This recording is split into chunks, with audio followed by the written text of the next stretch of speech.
to myself, I'm a stained rag. I'm not perfect. I don't put out these news reports any day with judgment. I don't, because I've made mistakes. In a split second, I can make a wrong decision, and it really could cost you. When you realize how much you've been through in life, you realize how valuable a second is. Just a second. And you realize the trajectory you could change in your life if you just take a second. Hey everybody, John Henry at the Good Hustle Podcast, Season 2, Episode 1. Let's get it. Let's get it. I am here with Matt Moyer. Let me go through a little list of some of the stuff that this man does. So he's a comedian, aspiring actor, journalist, professional speaker, and of course the founder of Channel 5 Ratchet News, which has nearly 100,000 followers in Central PA. Let me give you an idea. First off, welcome. Thank you. I appreciate it. Yep. You made me sound perfect. But just so you know, and this always makes me emotional. So, I have a lot of things that I've accomplished in my life, okay? Right. But that comes with a struggle from before. Right. Where a lot of stuff in my life was not good. I wasn't a good person. Well, I was always a good person, but I had some issues, whether they were mental issues, drug addiction, theft. All that came from a struggle. All my success today comes from a struggle. And when I look at you, I feel like I'm looking at somebody cut from the same cloth, different backgrounds, but it's the same idea. Your success has come from your struggles, and we're going to talk about that because it is amazing the things that you've done from where you come from. I appreciate you. And to me, that's the most beautiful thing. And I'm a believer in God. And this isn't a Christian show, but I'm a believer in God. But man, I'll tell you, if it wasn't for the big man upstairs, I wouldn't be who I am today. Right. And if it wasn't for me for letting go and giving it to somebody else to help me, I wouldn't be who I am. So yesterday I'll give you a quick story. I went to this little referral group.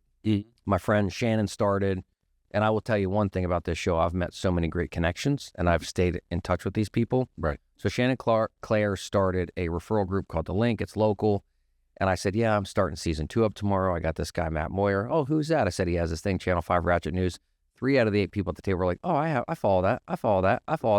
I love that channel. I love that channel. So how's that feel to hear that? It feels great. It feels great when you see not only do you have that effect on your elderly, you have that effect on the people in your age bracket. You have that effect on the younger people who look up to you. So it's definitely comes with a job.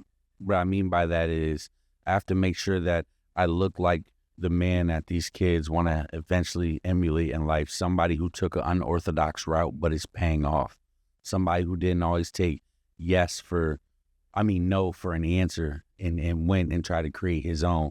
I think we don't see the struggle of entrepreneurship, and I show people that through my channel. Because I'm here for y'all, and as things grow, it'll grow. But it feels amazing. When I have fans that are 80-something years old, and somebody goes, my mom loves you. She wakes up every day and goes, turn on that news channel on Facebook. And I go, are you serious? But she was like, yeah, she will take my phone from me just to scroll your whole, if she feels like she missed something. I said, that's amazing. Yeah. It almost brings tears to your eyes. And it should, because, and with that, and I always tell people, with sobriety and with mental health and all that jazz, for me comes responsibility. So owning this channel, doing your thing with this channel comes responsibility. You're the face of it. So there's a responsibility that goes with it. But at the same time, it's amazing to me because I've had newscasters on this show, and you have your mainstream media, right, which tells you this and this. But then when you go to Channel 5, it's like, holy crap, this just happened in Harrisburg. Holy crap, this just happened in Camp Hill. You're literally seeing news stuff up to the minute. Faster than you're going to see on any website, abc27.com, whether you're CNN, Fox, whatever it is. Yours is up to date, up to the minute. People are posting stuff. 48 Laws of Power. I don't want to quote it because I don't think I'm saying it exactly right, but get people vested in what you do so it lessens your workload. 100%. That's a lot. Trying to do breaking news is a lot. I was running like a chicken with his head cut off the first year that I was trying to do it. So were you out running, doing it yourself? When I first did it, and before the group got to the numbers that it's at right now, the amount of people I amassed, I would sit on prevalent blocks that statistically showed me that it was higher crime rates. So we're talking about I want to hear the sirens on 6th Street. I want to hear the stuff on 17th and State. I want to hear Jefferson. All Jefferson. And, Yeah. Well, my family is Jefferson and Ross. So yeah. but out the South, you want to hear the 13th Street. Excuse me, It's all good. so sorry. It's the news. It is, and that's exactly what it is. I could tell by the name, and that's another thing too. When you start to show interest in let me turn this off. Sorry. It's all good. Apologize. It's going to keep happening. Must be something.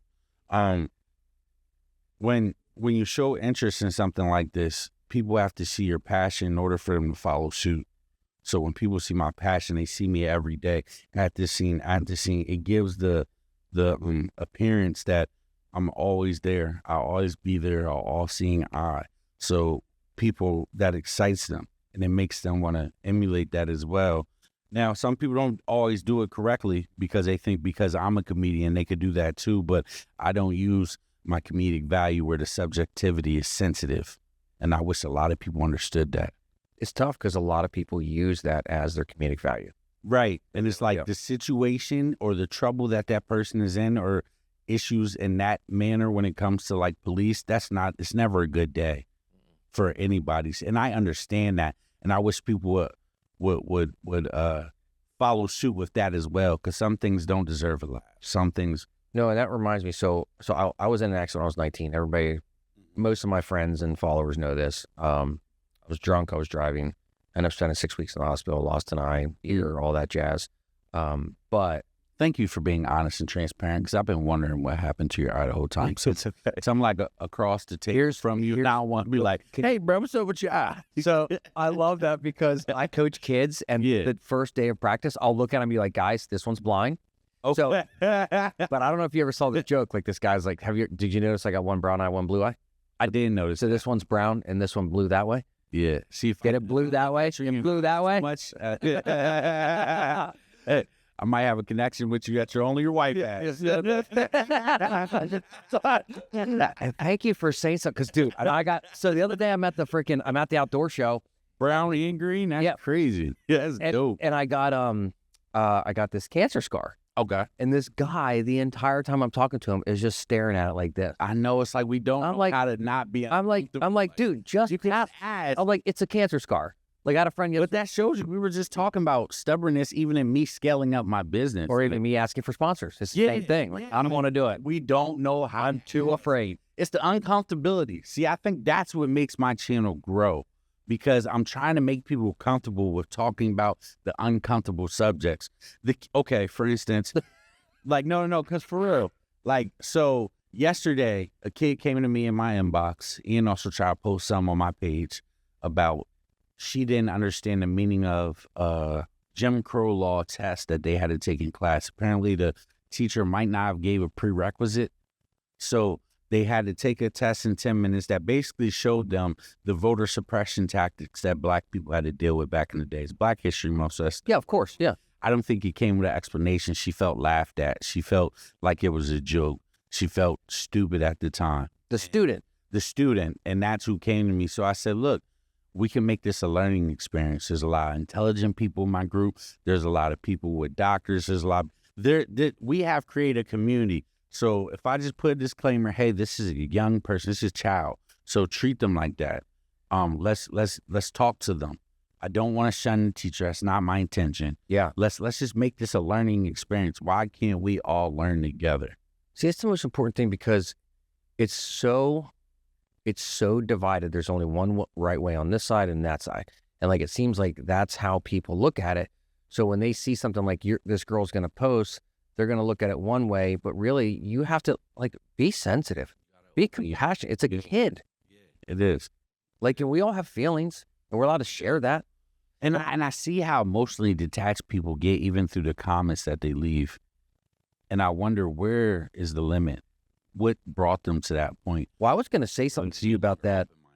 Like, I was going to say to you, which was later on in the interview, but how do you handle this pushback, the negative comments, etc.? Because I see, if you follow you, Ratchet 5, and then follow you on a personal level, it's amazing to see the two correlate together. Right. Where you're literally on this page talking about issues on this page. Right. And not in a I don't mean issues in a bad way, but trying to like have the responsibility to say, listen, guys, if you're going to be on this page and you're going to follow me here and follow me here, I need you guys to distinguish the two. Yes, 100%. So you understand, one is very business professional, one is giving me a chance to actually be on social media. Correct. Without dealing with your scrutiny. So how do you handle how do you handle the negative stuff?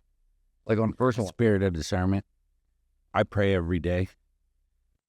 I meditate every day. I seek counseling, not on a daily, but when need be. That's really a couple of the things. Self-care is big. So go meditate, go floating. I will tell you this, one of the most things I've ever done in my life that I would never thought it would have this impact on me was going to Dissolve Float Spa and floating. For an hour. I used to do that when I first started Channel 5. They said that it was the habits of the rich. When I first studied about floating and going to Dissolve Float Spa, and then I saw the price range of what it was, I said, no, this isn't a habit of a rich. It's a habit of somebody who loves themselves. See, the problem is once you start making a certain amount of money, you lose that detachment and love for self because you might love that money more. So that's why people, I feel like at those levels, take the necessary time to wake up at 3 o'clock, exercise, then go sit in a hot tub just to not be able to think, but be able to get yourself together. So like I started doing it, and floating just made me feel like worthy. It's amazing, isn't it? And I had to feel worthy because to myself, I'm a stained rag. I'm not perfect. I don't put out these news reports any day with judgment. I don't, because I've made mistakes. In a split second, I can make a wrong decision, and it really could cost you. When you realize how much you've been through in life, you realize how valuable a second is. Just a second. And you realize the trajectory you could change in your life if you just take a second. And maybe that's also the message I want people to have on Channel 5. Take a second. Don't become that news article. Don't go the wrong route because you're not giving yourself enough time to emotionally process something. When we move so quick, see, that's why I want people to see that sometimes when you move quick, you make mistakes. I never hide my mistakes from you. If I'm editing and I made a mistake, I'm sorry, that was a typo. If I'm talking about a story and I said something wrong, I will correct that so you see it, because I'm growing with you. I'm not supposed to grow in front of your face and then go eventually, look what I built. Now I'm where I'm supposed to be. F all y'all. I'm not doing that. It's not me. It's never even been in my vernacular. Like, if I make it, y'all make it with me, bro. Harrisburg makes it with me. And I did make it. See, that's why I say I need it's how words. You have a responsibility with words, and I'm starting to learn that too. Amen. Because positive mindset, positive outcome. If I'm going to be the person who speaks to you every day, if you want to see my face every day, I'm not going to feed you negative language. All I do is report the news. Take emotion out of it and realize that it's just reporting the news so you're up to date, you're in the know. My comedy is just comedic value so I can add a little bit to you processing the traumatic events with an interim of comedy. So let me go back. So something that you said that was really important to me, because this is something that I've been harping on lately, especially with some of the medical stuff that I've been dealing with. Mm-hmm. So you said take 1 second, right? So like 1 second, one thought, one word can change the trajectory of your entire life. Right. So for me, I'm 19, I get drunk, I leave a party, I wreck a car. I end up at Hershey Medical Center. I get Lifeline. So I want to kick back on that, because we were talking about how people can look at a news story and make a comedic joke about it, right? Mm-hmm. So I was Lifelined. So every time I see Lifeline fly right now, a lot of people are like, wow, there's Lifeline. Wow, there's Lifeline. Every time I see it, I get emotionally sad. It's not a trigger. It makes me sad to think about the family that's about to deal with what's going on inside that. And I've been there too. So I'd have that. I feel that way. Yeah, and I have that thought every time. And people don't understand that sensitivity. They think I'm sensitive. Because you're a well-rounded person and you have a sense of humor, that you don't have sensitivity. That's not real. That's not how real people exist. We're not just this thing that you can put in a box. Nope. Like when you see the Lifeline, when you see the accident, I want everybody to know this. Since I'm on a podcast and I know you got the reach, look, I was hit by a truck Yeah, as a let's talk kid. about this as your childhood. So that's what I say, your childhood. Like, let's talk about that part and how that's trajected you to where you are. Let's go back. Start it. So, being in a wheelchair is difficult. Amen. Been there. I say that because you go from being somewhat of a class clown, being around people, having friends, to being hit by a truck in the summer, then going into middle school, and it feels like people don't even see you. You're not at eye level. You roll right past them. They keep walking. The girls don't pay you any mind for real. The boys don't see you as somebody to have fun. I had one great friend who took time out of his day to come to my house and repair me and emotionally make sure I'm straight. And rest in peace to that man, Timothy Schaffhauser. At age 12, if it wasn't for Timothy Schaffhauser, I'm going to speak his name on high. Rest in peace to my friend. Timothy Schaffhauser made sure he came to my house, knocked on that door, even when my mom wasn't in good spirit. He didn't just come there for me. He came there for my mom. He gave her another son. And sometimes I think to myself, like, where would I be if it wasn't for those people? Because as a 12-year-old kid sitting in a wheelchair and leg all messed up with the external rods poking out of it in 8 different directions, having to get surgery on my hip to have bone shaved so it could get replaced, to getting my leg repaired, like you just sit there and you think that, okay, when is enough? Like, do I need to go through this? You start thinking, dang, was I supposed to get hit by that bike? Like, am I living right now? And I'm really just not even really supposed to. Like, it was at the point where my sister came home from school and I had a knife to my gut sitting in a wheelchair, and she ran and took that knife out of my hand. So I know and I understand trauma. I understand it. But the problem is your trauma doesn't stop the world from going. Mm-mm. And that's kind of what I want people to realize. Because as a 12-year-old child, I had to realize that you now have to grow up. You have to realize that your mother is holding on by a thin rope. Her bills are backed up. She's taking too much time off work. She doesn't have enough income to supplement her being off for hours on end with a kid that needs to go to every type of physical therapy, every type of therapy. Now he has to go to counseling because he's scarred a little bit. Like, people don't understand that you could grow from that. You could live from that. You could be from that. I'm walking. They thought I would never walk. I'll tell people quickly. I was handicapped at 12 for 2.5 years. I was in a wheelchair. I got shot. I think they said 1/4 of an inch from the artery in my leg that could have bled out. Yeah. So I had a lot of complications. I had blood clots. I had things. My leg was swollen. Like, it was to the point where I couldn't even open or close my legs. It made excuse my language, it made my testes implode. So it lessened my sperm count. Like, there's a lot of things that happen through life. Then I finally think I'm making it in life and I'm doing what I'm supposed to do because I just love water. So I was like, I'm going to just go to Ocean City, exist there. I was a night auditor. I finally found my dream. I was living in a condo on the beach. And I'm like, this is the all's all set off. It wasn't. Before I found my missus in life, I found MS. So I didn't have the right girl with me at the time.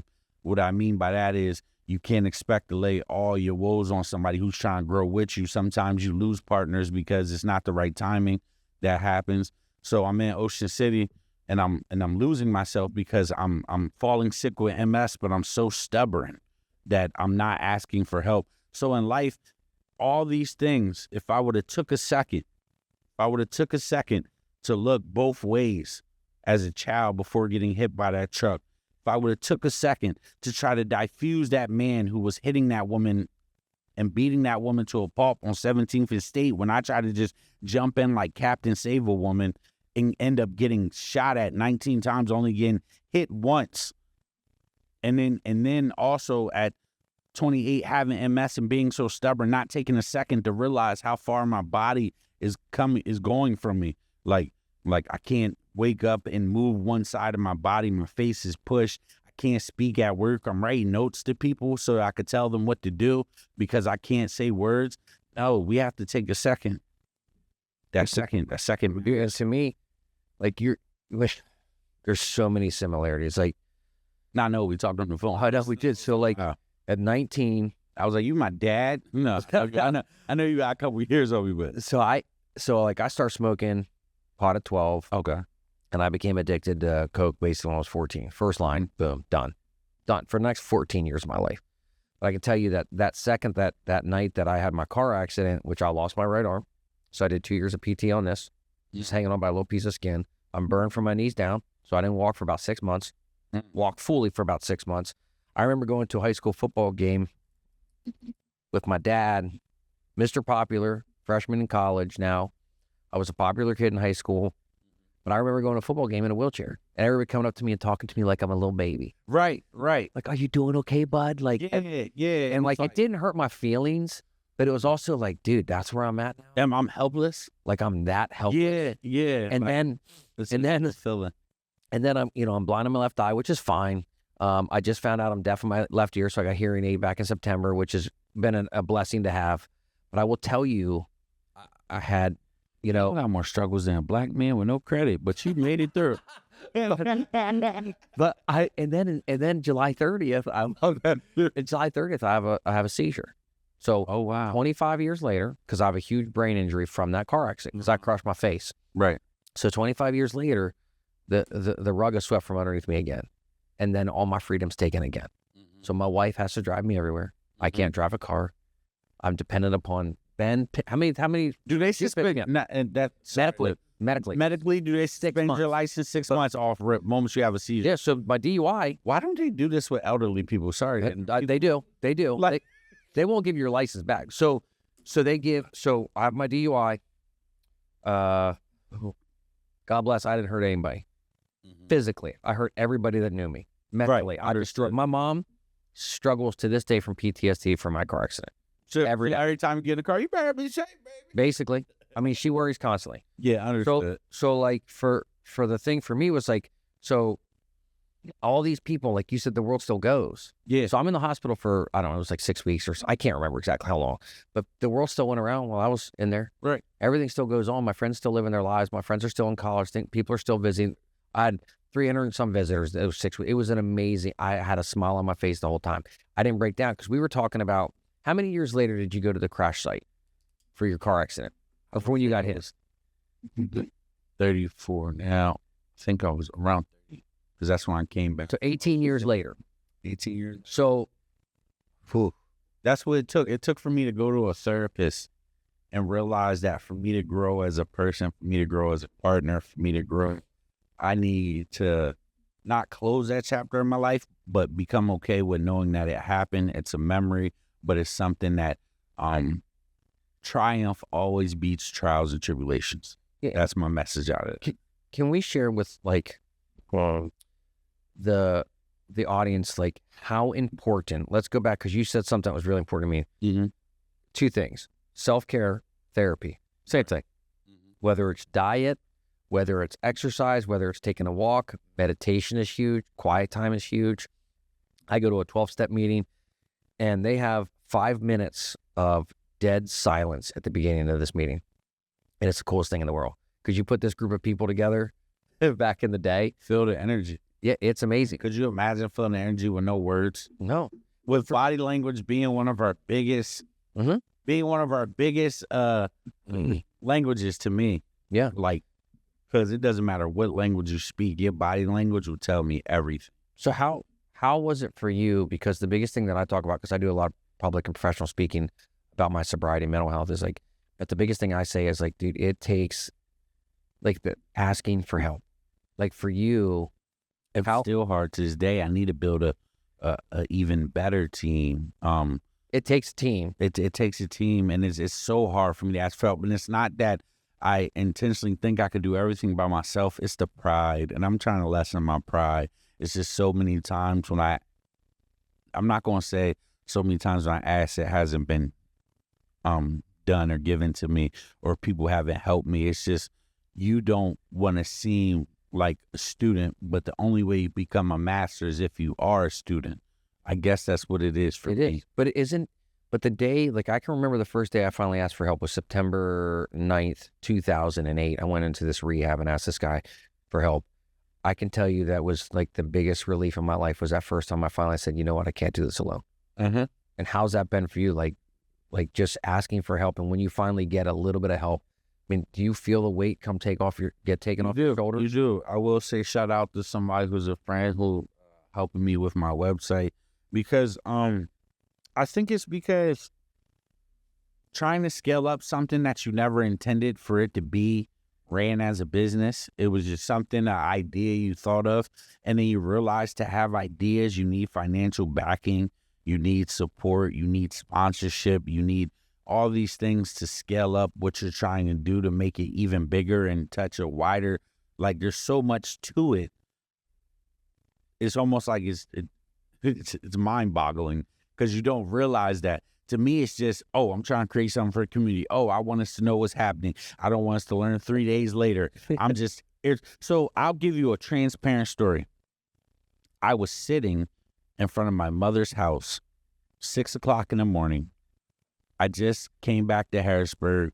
I was doing rehabilitation because, like I said, I had MS. I came back. This is before it started, right? Right before Channel 5 started. I was night order, got off work a little early, so 6 o'clock in the morning. I didn't want to go in my mother's house and wake her up at 6 o'clock. I usually get off around like 8. We have breakfast around like 8:30. I came back to my mother's house on bended knee. I lost everything in Ocean City. I was so stubborn that I had to be in the hospital for months on end, condo gone, money depleted. So I came back there trying to do a night order job while I'm also getting physical therapy. And I get pulled out of my car by the Pembroke police, specifically Officer Trick. He said that when he first ran my license, it didn't move to the car. That was a lie. He said that my car wasn't in park. It was. He said, well, how could your foot be on the parking brake? When you fall asleep, even if your car's in park, if you press the parking brake, the light's on. None of that mattered. When he told me to park the car, I was confused. I just woke up. So I don't know if anybody knows, but cognitive issues and also fuzziness or like brain fog is a huge thing with MS, especially when you're like in a relapsing state.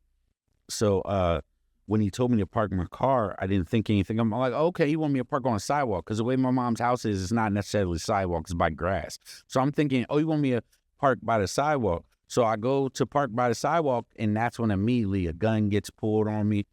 When I get pulled out the car and everything, I'm like, oh, this is one big misunderstanding. So after they have their way with me, the officer's knees on neck, foot on back, everything, I'm sitting out front of my mother's house. I grew up here for I don't know how many years. What is the necessity of this? What are you doing? And then to actually have to knock on her door, what I didn't want to do, wake her up to even interrupt her sleep. You knock on her door just to say what happened. I'm a grown man. You don't need to tell her. Just take me to jail, bro. Don't knock on my mom's door, too. The whole point of me sitting out here and falling asleep in this car was because I was trying to be courteous. To your mom. To a woman who was helping me, who was repairing me. So it let me see that at 6 o'clock in the morning, nobody hears you. Nobody sees you. When you have a group of people with an all-seeing eye, there's nothing that is not caught. And what I mean by that is somebody might not know when they wake up that somebody is in distress or in trouble that they love. But they quickly might know if they go to Channel 5. And that's So this was the inspiration for it? This was part of the inspiration. Part of the inspiration was I never wanted somebody to be in that same position I was, where I felt so helpless again in life. I think that was the most helpless I ever felt, because you feel misconstrued as a person, because I'm not this person, bro. You could talk to me. You don't have to put your hands on me. You could talk to me. I will tell you I apologize quickly because I mean it sincerely. I don't mean to hurt anybody. That's not my intention. It's not who I am. I'm meant to grow. I'm meant to love. I'm meant to inspire. That's the whole point of us being on this earth. Grow, love, inspire. It's just hard. It's hard not to harden your heart. When you come across, and I'm not going to say these devils, but these spirits in life, it's hard for you not to become like it. Don't. I try to tell people all the time, don't follow suit, especially not in comments. Like, that's one big thing about us. I feel like we get detached on social media with how serious the subject matter is, or we get detached on what our opinions could do to somebody else as they read these words. You know what I mean? Like, words have power. And I feel like we lose the sight of how much power words truly have because we now are able to type it so easily without any scrutiny. You could just say what you want. If you want to edit it after, you could. That's up to you. But you could literally say what you want. And the only person who's going to give you some type of, probably Mark Zuckerberg, if you're cussing, but he's, yeah, but there's just so many things where I think people have my mission or my mission statement misconstrued. What is your mission? My mission was originally to make sure that I add comedic value to regular everyday things so that you have a way to process traumatic events that are going to happen. It's not to make fun of things that are happening that are traumatic. Never. That was never my intention. And the one time where I felt like I made a mistake and I did that, it was because I was fed some bad information by a police officer who didn't necessarily have a liking for me. So when I came on scene, I was told something that wasn't true. So then when I did my report with a lot less regard because I didn't know that the situation actually happened the way it happened because I wasn't informed that way. So that from there, I also learned how to check my sources more and realize that sometimes people will feed you information just to see you mess up. Yeah, because people don't, bad as it is, there's people out there, and I call this the devil because I'll say it, that don't want you to succeed. Right. But I want to, most definitely. I want to touch back on something you said that was really important to me was that, early on, we were talking about how our responsibility to share basically, well, we didn't really hit on it necessarily a whole lot, but like our experience, strength, and hope, like where we came from has a responsibility goes with it, what we are now, and it just shows like we can make mistakes. Mistakes have been made. I made plenty. Right. Plenty of them. I had college scholarships. Went from college to jail. Like we'll talk about too. Like, the one thing. I remember. You said talking to a therapist. Like, so after my car accident, I was burned real bad. Mm-hmm. So at 19 years old, I have purple legs. My knees down. And I know that can be triggering every day this week. So I wore Larry Bird socks. Okay. For years. Like two summers, because I was too embarrassed to show my legs. Right. My eye still kind of bugs me. I've had it turned. It used to look way west. Now it's just like northwest. But like you can laugh at that because I laugh at those jokes. We're trying not to laugh at your eye jokes because I'm monkey. No, you're allowed to. So it says no. It's not. But I won't. But here's the deal. So like my license plate in my car was One Eye Willie after my car. That's hilarious. It was, but I had to change it because people thought it meant the other thing, not one. Oh, and that's the first thing that your mind goes straight to the gun. No, mine went to the Goonies. I was like, I'm a Goonie, One Eye Willie. And then these girls like, no, that means penis. I'm like, oh my God, I got to take this because I'm a professional. You drive around showing houses. Oh, wow. And I got this license plate. And I got this license plate. One Eye Willie. I got this. And I'm like, what do you do doing house surfing? But the way you were talking about, like for me, like talking about the scars and things like that, like I have to add a comedic value because it makes me, it helps me. It gives me a way to process it. Not everybody knows how to use that for a power. And I think that that's the issue. I'm trying to do something that not everybody is conditioned to. Mm-hmm. A lot of us had to laugh away our pain. That's a true statement. Yep. But that doesn't mean that we're disregarding it and trying to mask it with a laugh. No. It's just a way to process it. 100%. And can you imagine getting shot and you telling the cops, I'm not snitching on anybody, I just want to go to a hospital, let's take care of this.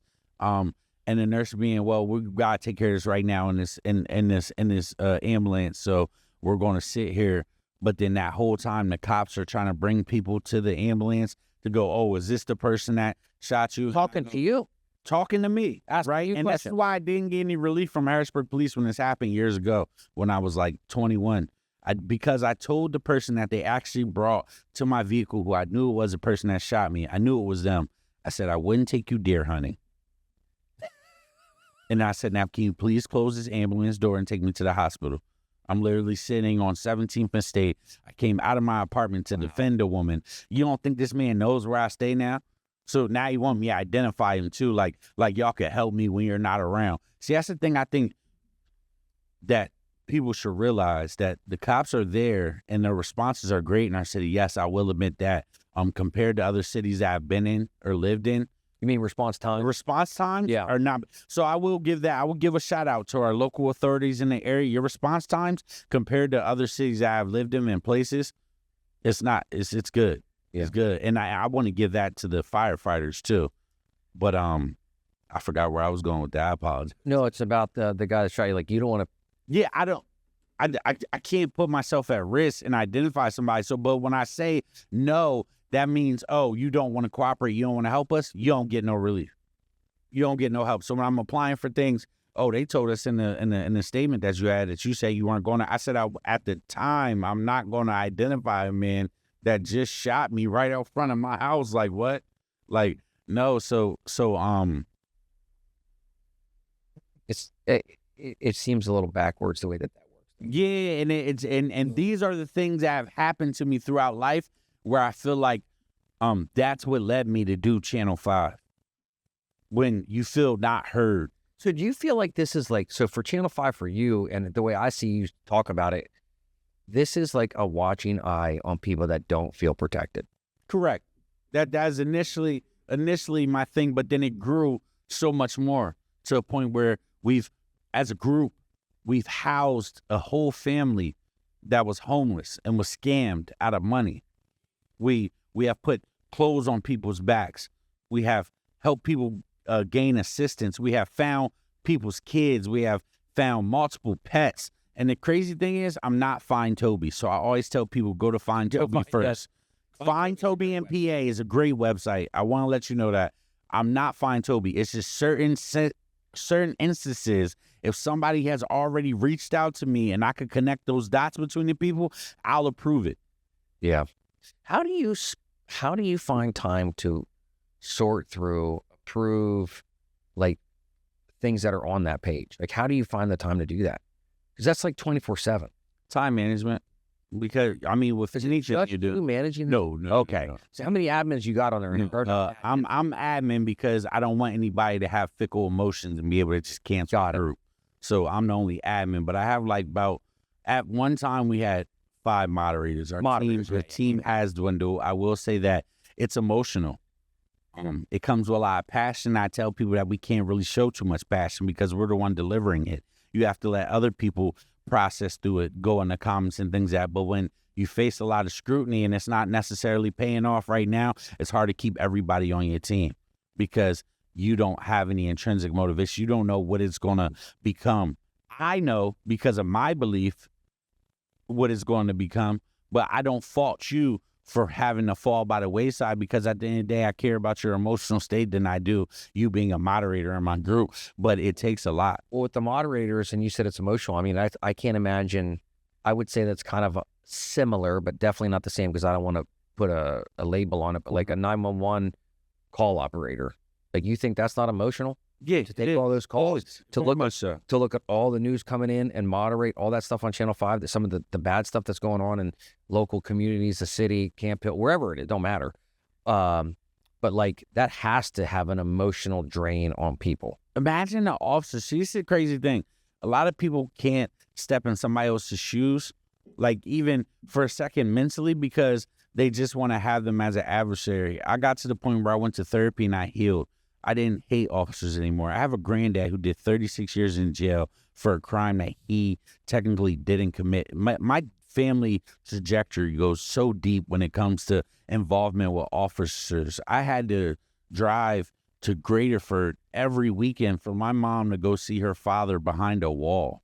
So, like, I had animosity. I had to harbor ill will about authority, and I had to lessen that, and I had to take the emotion out of it and realize they're just doing a job. So I've talked to some of the officers and I said to them, hey, when's the last time went to therapy or took advantage of the therapy that you're offered as an officer? Because I know it's probably included in your package. And some of them do, but they never respond to me. The officers are not meant to respond at the time they're working. I get it. But I say it just to put a bug in their ear because you see a lot Yes, they are the people that have to arrest you and they might give you a bad day, but these are also the people that have to tell loved ones that People died. you're never going to see them again. These are also the people that have to tell you, hey, they had a really bad accident. You're never going to see them again. They have to be the first person to see that person not being able to be pulled out of a door and they're holding on to their dear life, but yet they can't help them at that time. And they feel powerless trying to help somebody else. I know that could emotionally, because I've seen what news can do just to me by trying to be the one delivering it. I never wanted to be the spotlight. It's just I realized that the channel is to be the spotlight. The channel, I never wanted to be the spotlight. The problem was I realized how synonymous I was to everybody, no matter your ethnic background, your religious beliefs. I realized that you all have some type of commonality with me. So why not me expose what I'm trying to grow so that we could grow together? Well, and that's the thing about transparency. Like, for me, people know who I am.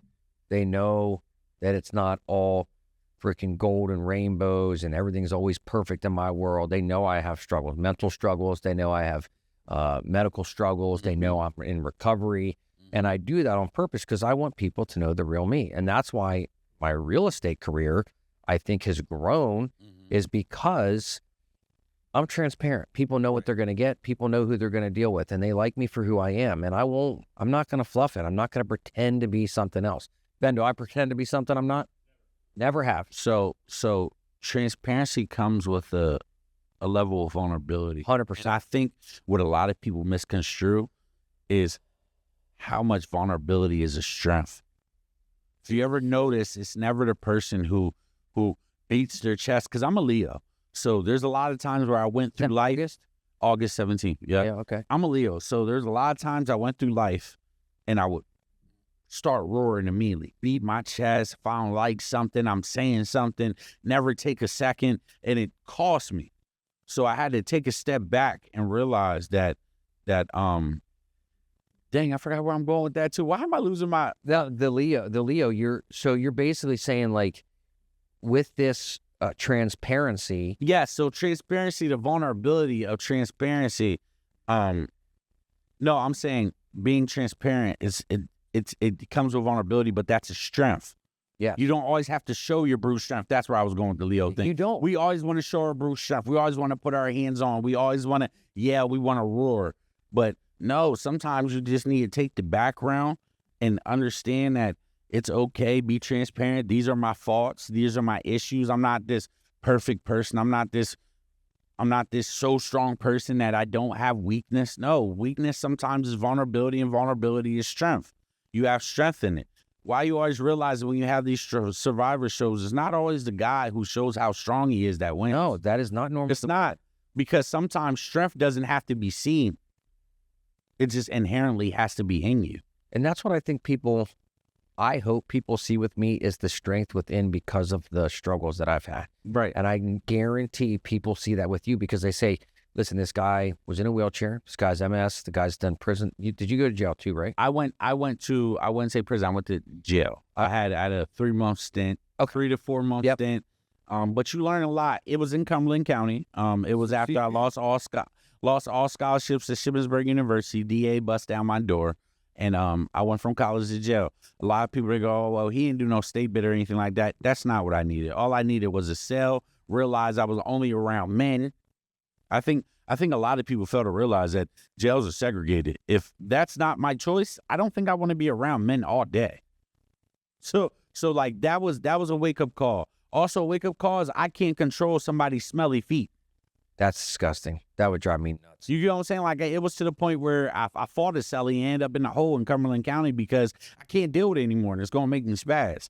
So like, no, but for real, like, but it seems petty, but when you get to a point where you can't control things like that, your toilet's metal, your food sucks, that's all it took too. I've been a big boy my whole life. Once you start bringing me, I got arrested and I had to spend Thanksgiving and Christmas in there. I got arrested tail end right by Thanksgiving, then spent Christmas in there.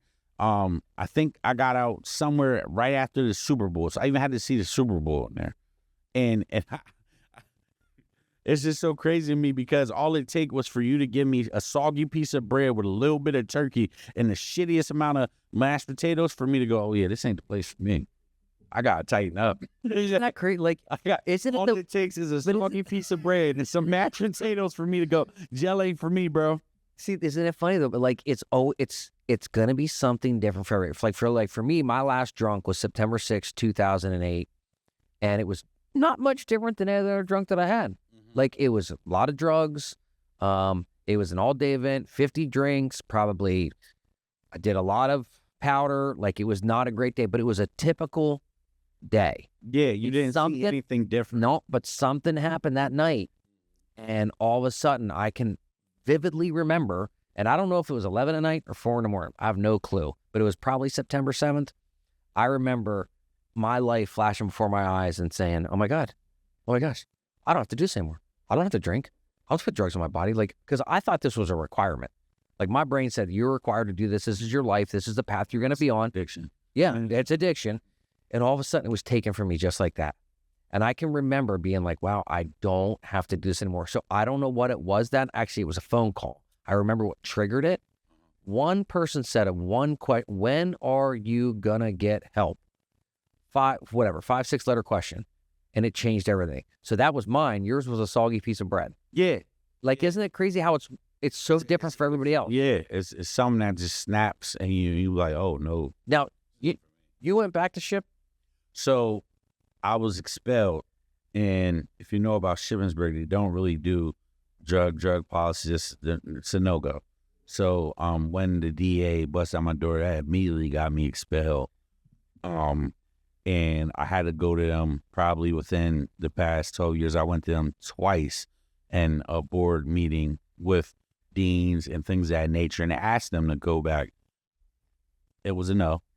It took for the dean of admissions to realize who I was when I called in about 2.5 years ago and explain that I wanted to right my wrong with Shippensburg, that I wanted to use education to catapult what I'm doing right now because it could help me not only by minoring in communications and journalism, but also finishing my psychology degree so I could be better with conversing with all different walks of life of people on my page. And she asked me a question. She asked me, are you doing this for you or are you doing this for a headline? And I sat there and I was like, am I doing this just to show everybody I have the ability to do this? Or am I doing this because I want this education, because I want this piece of paper? I said, no, trust me, I'm doing this for me. But this is what I said to her. I said, but if it becomes a positive headline for Shippensburg to show that you guys believe in second chances, I'm going to take that opportunity all day. Amen. Because I want people to see, I want kids to see, we can make mistakes. And yes, it might not be on your time that you be able to fix that mistake when you want to, because you still have more learning lessons to go. But I was able to fix that mistake. I was able to recreate a policy, I believe, because now after 10 years of being expelled, they will look at people. If they apply again to go to school, they will now look at you again to reconsider if you should be able to come back. So in school now? No, I graduated. With a degree? With a degree. In psychology. It's amazing. Yeah. Like, if you can't... I just did that over the past year and a half. I crammed in whatever was left of my sophomore to senior year. See, and if somebody can't pull something like that, like, how old are you now, 34? 34. 34 years old. So I'm 45, and I'm sitting yesterday with my friend Brenna, and she's 44, or 43. She's getting her degree from Central Penn. Okay. Love Central Penn. Good school. Great school. And for me, it's like, John, why are you... I don't need to do this for anybody. I don't need to do it for my career because I'm it's for you. My gosh, I went to 4 colleges. I was a drug addict at all these schools. I never figured it out. I got 7 majors. I couldn't get my life in order and had to get to work. I really want to do it. For you. And that's what I'm saying. It's not about, see, a lot of people attest to you're doing it because you want to achieve further success. No, I'm doing this. I don't need it. Because I feel like it's going to catapult me with what I'm doing now. Yeah, I don't need it. You don't need it for my career. Like, my career's already in place. A piece of paper because I started something. I've never been the person to start something and not try to finish. This is the only thing I never finished. And when I felt like that, and when I woke up and I said that to myself, I didn't feel full. You could give me Channel 5. You could give me $1 million. You could give me Mercedes-Benz. You could give me this and that. I would not feel full because I didn't achieve what I came or what my goal was to do was to become a college graduate and at least have a bachelor's. Now I'm hungry. I want my master's. I've been thinking about, how can I balance going to a master's and then maybe a doctorate, but in due time. A lot of people say plan out your life. I say plan out your life, but give yourself space to go over the bumps. Yeah. Because we plan our life so much that when something doesn't go right, we melt down. Yeah, and you have to be able to gather yourself, have some patience, and understand it wasn't meant to happen today. Right. And I say a prayer just for today prayer. Well, actually, I'm just starting to read it again. This is actually from a 12-step program as well, but it's just for today. Mm-hmm. Like if I can do just for today. Like I remember when I was learning to get sober, first sober, it was like, dude, my first thought was, how am I going to go bowling? How am I going to go golfing? How am I going to watch a Super Bowl? How am I going to go what am I supposed to do Memorial Day weekend? Because that's the weekend of kickoff when your outside drinking begins. That's when day drinking starts. Like my whole life was, how am I supposed to do this? But really what I needed to focus on was that day. Yeah. Because my sobriety date's 9/11, just the day I walked into rehab. Oh, wow. It's just the day I walked into rehab. Didn't mean anything. But it was funny because I walked into our rehab and the address was 420 State Street. And I was like, 420? I said, what are we doing here? The address was 420 State Street. Yeah, and I thought we were going to get high. I did. I was like, what? Can you imagine a recovery house at 420? You said, I had a buddy that went to a rehab, and his room was and it was an old building that was used for something different. But every room was named after a bird. His room name was Gray Goose. oh my God. I was like, why wouldn't they change the names of these rooms? But it wasn't. Yo, can you imagine going to the addiction center where your room is Gray Goose? Like, oh, wow. And I'm like, the address is 420. I was like, what's going on here?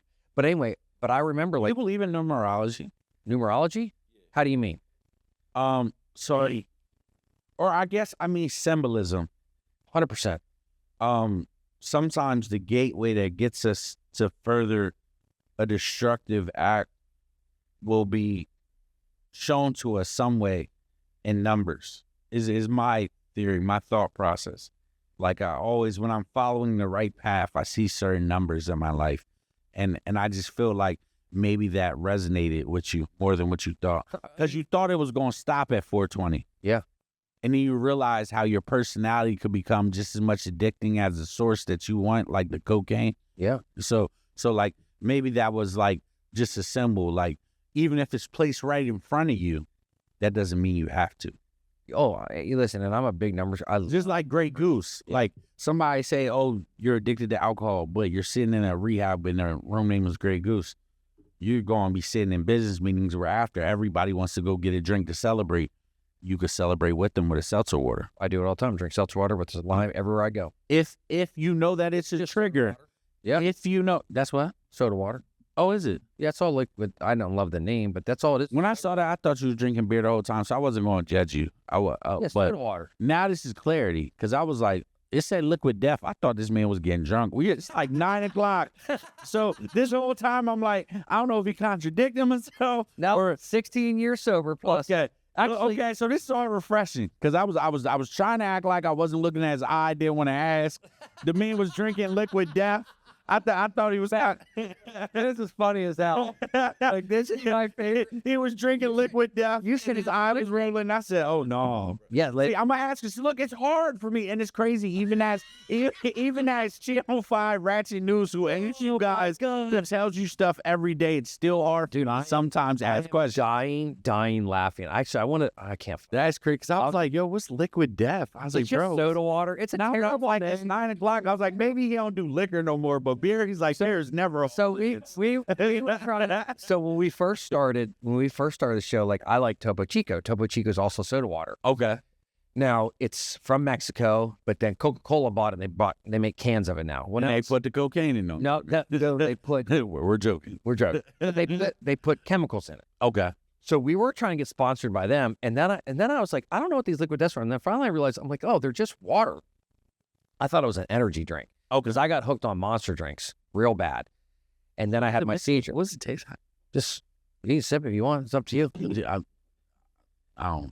I got you. Just nothing against you, pretty guy. No, it's all good. But like, it's just a lime flavored soda water, and it's made with a natural sweetener. It's agave nectar. You know what's crazy? that could help people. Like, this could literally is a market for people who want to feel like they're getting that drink that they always need at the end of the day, but without having the alcohol attached to it. Well, okay, so Topo What Chico, is their mission statement as liquid? I don't know. The name's terrible. They had a Super Bowl commercial. They did? They did, but it. Kanye West has a Super Bowl commercial, so that don't tell me too much. Well, I will tell you. So Topo Chico makes these glass bottles, they look like beer bottles. Okay. So I hunt in Texas. Okay. Now in Texas, all my buddies, they all drink. Everybody drinks. Okay. You kill a deer, we're all drinking. They're all drinking beer at night. So for me to grab that Topo Chico in a glass bottle and drink that with the guys makes me feel normal. Okay. Not that I need that feeling to be. Not that I need that to feel good about myself, but ultimately, like that normality, I want to be normal because people, I don't know. That camaraderie that you share with them, Yeah. kind of stem from having that drink in hand. Yeah. Did you ever see John Mulaney, the comedian? Dorky white guy? A little bit. So he's sober. Mhm. So not to give up his anonymity, but he talks about it all the time. But he talks about like whenever he first got sober, people were like, we have a beet nectar in the refrigerator. What do you drink now? Like, because people were like so confused that I don't drink alcohol. So what do you actually drink? People act like we don't need water to survive. It's like, hey, can I get an ice water? Like went to my buddy's house last night. He's like, you want something to drink? Coke or something? I was like, no, just a glass of water. It's like with ice. Water's cool. Yeah. With ice, like you don't want a side of some Grey Goose? So you thought this was beer the whole time? No, I'm being completely honest. I did. You did. And I was like, I don't judge. See, a lot of people think I don't pass forth judgment because at the end of the day, if this man was able to get over alcoholism and he's just drinking a beer calmly, that means he really got to a level where he knows his limit. So you know what my limit is? 1 is too many. Okay. 1,000 is never enough. Okay, so I need to, what? Okay, so 1 is too many. So if I have 1, I'm going to never stop, and 1,000's never going to be enough. Okay. So you're the type that you drank socially, like the keg type boys. Like you just keep drinking. I can't stop.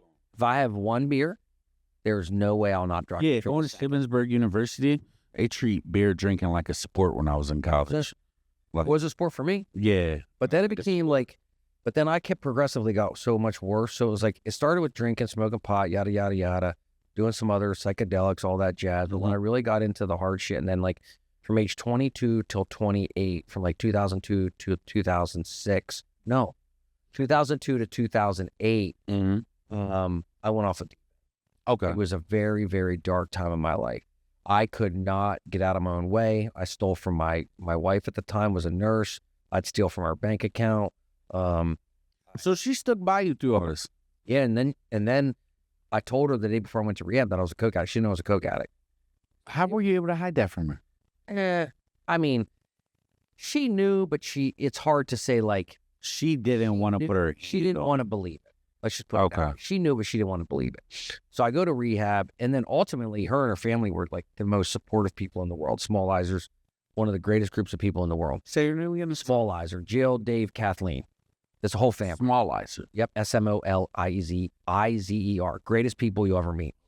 So Jill was my first wife, but then when I got out of rehab, it took a couple years, but we understood we weren't meant to be together.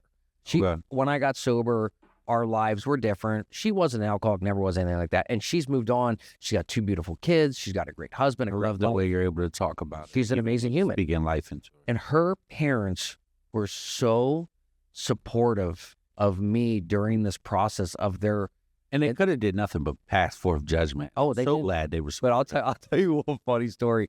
I was sitting there with her mom and dad, and I told them before I went to rehab, I was like, I just need to let you know, or when I got out of rehab, I was like, I was a coke addict as well. And those conversations are crazy. Tough. And it's like, you started, hey, I used to be addicted to coke. I love your daughter. Yeah, and we were married at the time. And I remember like the segue on that is crazy. And I remember her mom looks at me and her mom looks at her dad and goes, can you believe this, Dave? And he goes, nothing surprises me with him, honey. No, that's hilarious. And he told me, I remember he said something like, he's like Leonardo DiCaprio in Catch Me If You Can. I never knew who this guy is. This is the second set of parents, like your current wife's parents, right? No, this is my first wife. Your first wife's parents are speaking on. Yeah. No, did your eye roll then too? It's still rolled. Yeah. Okay, so can you imagine now me going, "Hey, how you doing? I was used to be a nigga cool, and I love you, Dory." Yeah, I was like over here, well, But I was already married. I'd been with her for 6 years at this time. other women. That's why I wear sunglasses. I'm just, But I can obviously I see your wife could take a joke. my wife now, like, she's amazing. So her dad has 30 years sobriety, Wow. and her mom is like stage 7 dementia. So her mom was an alcoholic. Not that I should be sure. I don't know if I share this or not, but her mom forgot she drank, so she don't drink. But she's so far advanced in dementia. So my wife every night, 5 nights a week, goes and feeds her mom, puts her to bed, wipes her, cleans her, all this stuff, 5 nights a week. You know What people don't see. I'm sorry. Yeah, dude, It's like what people don't see. struggle that my wife goes through 5 nights a week. I can't imagine. And the pain, because I had a grandma with dementia. So imagine taking care of somebody day in and day out and them continuously forgetting who you were to them. These are the people that raised you. It's so scary. That's why I'm like, I'm blessed to have my mom. I just want to tell everybody, you are blessed to have your parent. I know that we have times, and even I feel as if I take her for granted or I don't speak to her correctly and things of that nature. I make those mistakes. Nobody is perfect, but realize we are blessed to still have them. Yeah, but my parents here. My dad's hilarious. Because when it got to the point where my grandma started putting me in a headlock because she didn't want me to start moving her to her bed and she didn't know who I was, it hurts. Or when she gets that little bit of time where she does get her mind back, but then she calls you your cousin's name, like, okay, I know who your favorite was now. Yeah. Well, even her mom, I remember the F you, get out of my room, throwing her purse.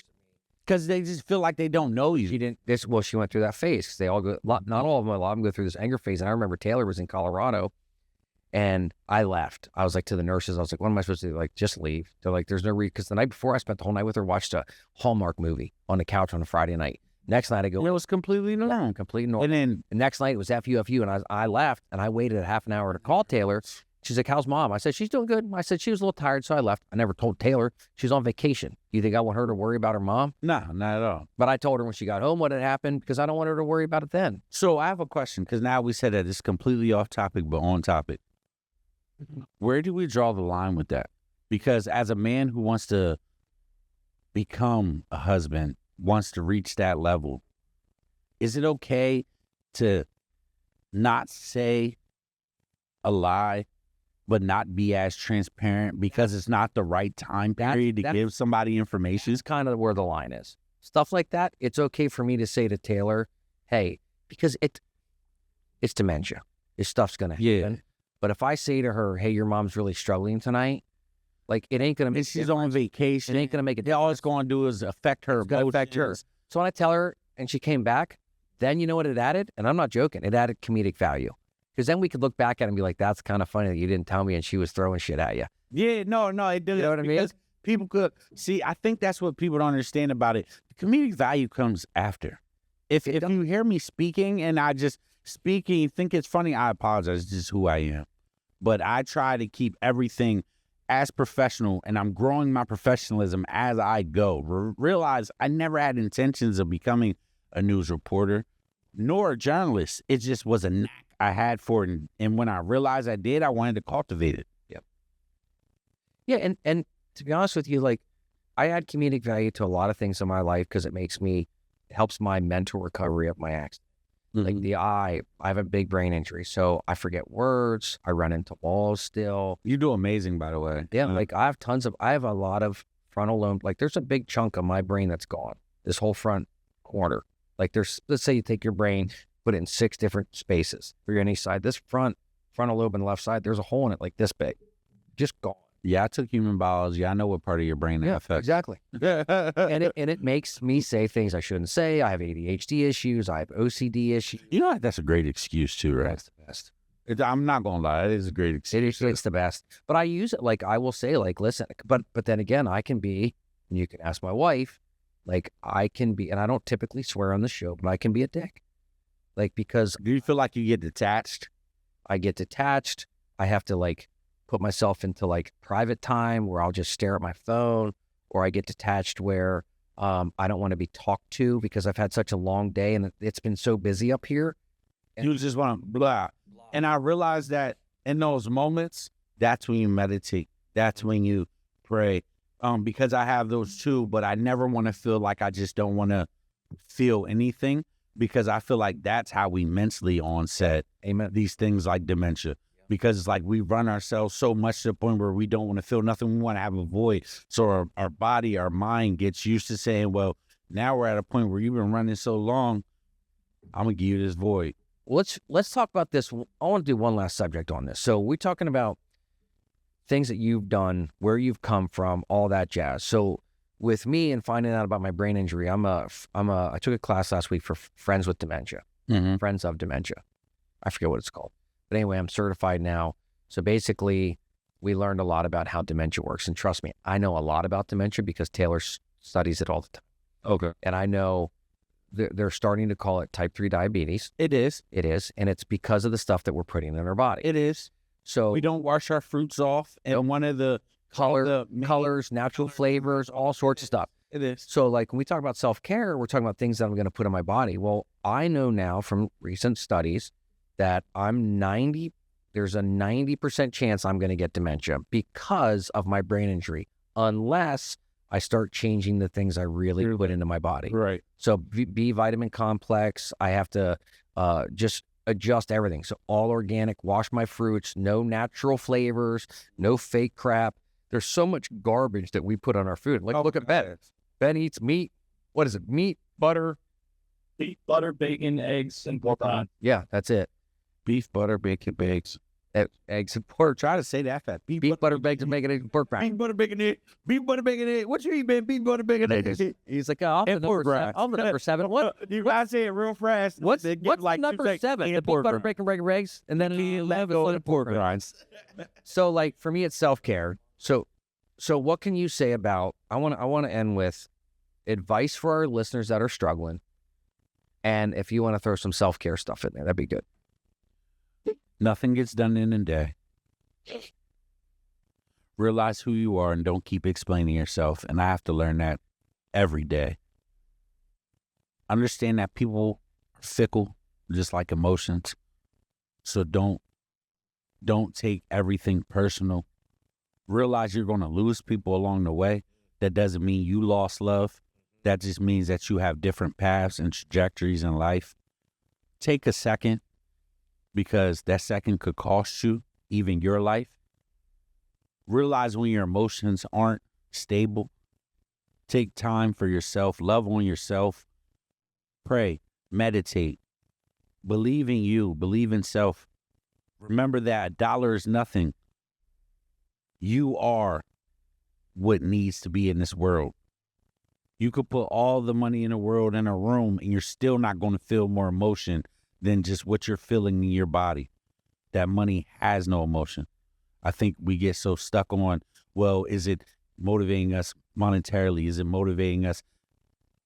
Wake up every day and realize that being a better person makes you rich. Because these are the things I had to hold on to. Coming back from Ocean City, losing a condo on the beach, to living back in your mother's house, walking at Wildwood every day just to be able to have balance. I took things like balance for granted. I was worried about bills on the beach, but I couldn't even walk straight. So realize that what you take for granted can be like that. It can be taken away. And that's anything.